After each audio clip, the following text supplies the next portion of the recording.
क्या हुआ है, और कभी इन्होंने सोचा नहीं था कि जिन बच्चों को इन्होंने खिलाया, जिन बच्चों को इस तरीके से उन्होंने घुमाया, जिन बच्चों के भविष्य के लिए उन्होंने सपने देखे। भी शासन प्रशासन के बारे में हम विचार कर रहे हैं कि शासन प्रशासन हमको कितना सहयोग कर रहा है। यदि सहयोग नहीं किया तो 36,000 विद्यालय ये सब इस पर बड़ा निर्णय ले सकते हैं। बदायूं में जिन 2 बच्चों की हत्या कर दी गई जावेद और साजिद के जरिए, अब उनकी जो डेड बॉडी है उसको अंत्येष्टि के लिए लेके जाया जा रहा है और पूरा परिवार शोकाकुल है, परिजन रो रहे हैं।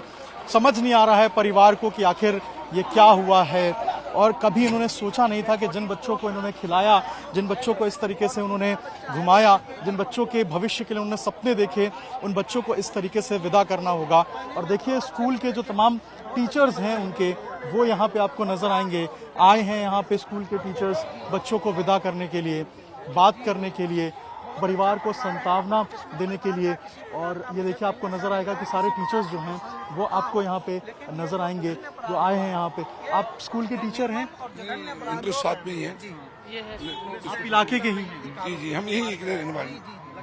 अभी उम्मीद थी आपको कि बदायूं इस चर्चा में आएगा? नहीं, ये परिवार बहुत सभ्य था, अच्छा था, और कोई आज तक ऐसी कोई बात सुनी नहीं थी, देखा भी नहीं था। और जो अपराध हुआ बहुत गलत हुआ है। ये दोषियों को कठोर से कठोर सजा मिलना चाहिए। आप टीचर हैं? जी, मैं प्रिंसिपल हूं। जी। ये बच्चे कैसे थे पढ़ाई में? बच्चे पढ़ने में बहुत अच्छे थे और बड़े सरल स्वभाव के थे। किसी प्रकार के बच्चों में कोई अवगुण नहीं था और हमारे यहाँ निरंतर ये बच्चे पढ़े और धार्मिक वृत्ति के बच्चे हैं। आप जिस तरीके से इस पूरे हत्याकांड को अंजाम दिया गया है, क्या कहते हैं आप, क्या सोच रहे हैं? हमारा उद्देश्य ये है कि ये इस प्रकार के विद्यालयों के बच्चों के साथ ये हो रहा है।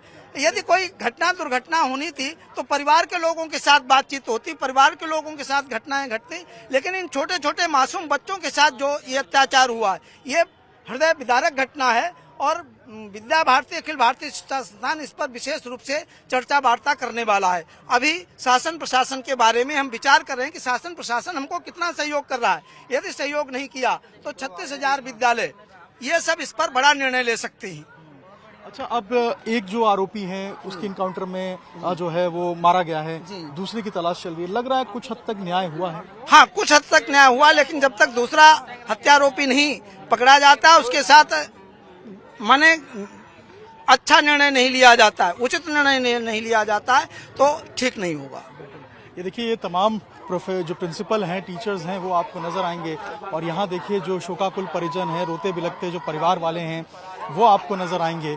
और ये बदायूं में क्या हुआ है ये कोई समझ ही नहीं पाया। किसी ने उम्मीद भी नहीं की थी कि बदायूं में इस तरीके से हालात होंगे। सामने काम करने वाला, सामने बैठकर जिसके दुकान पर जाकर बाल बनवाते थे, जिसके दुकान पर जाकर हजामत करवाते थे, वही एक दिन कातिल निकलेगा, ये परिवार ने कभी नहीं सोचा था।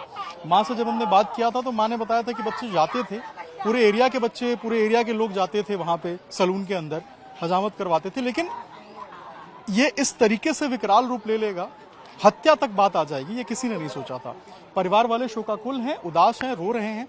समझ नहीं आ रहा ये क्या हुआ, कैसे हुआ, असली कारण क्या है, इसकी जांच पुलिस करेगी। लेकिन जिस तरीके से अभी परिवार की स्थिति है वो काफी ज्यादा परेशान करने वाली है। रो रहे हैं, बिलख रहे हैं, समझ नहीं आ रहा है कि आखिर क्या हुआ, कैसे हुआ, और हुआ तो हुआ, आखिर क्यों हुआ, ये बड़ा सवाल है। देखना होगा आखिर जांच में क्या कुछ निकल के सामने आता है और पुलिसिया रिपोर्ट में क्या कुछ आखिर फाइनलाइज होता है। अभिषेक राज, टाइम्स तो नवभारत, बदायूं।